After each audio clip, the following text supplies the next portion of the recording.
शहर हैदराबाद के Kukatpally PS limits में इतवार की आधी रात एक शख्स का बेदर्दी से कत्ल कर दिया गया।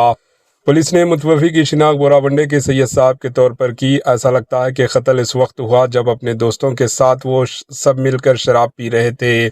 बताया जा रहा है कि पुलिस ने 2 मुलजिमीन को हिरासत में ले लिया है। पुलिस इस बात की तहकीकात कर रही है कि यह कत्ल किसी झगड़े की वजह से हुआ जो शराब पीने के दौरान हुआ या कोई और वजह है।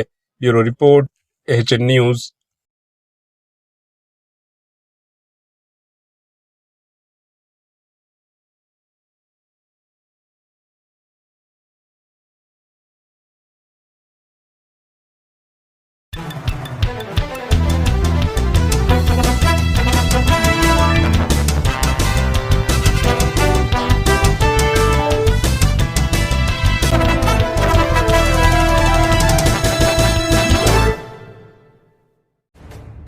एचएन न्यूज के यूट्यूब चैनल को सब्सक्राइब करें और बेल आइकन को दबाना ना भूलें ताकि आपको हर नई आने वाली वीडियो का नोटिफिकेशन बर वक्त मिल सके।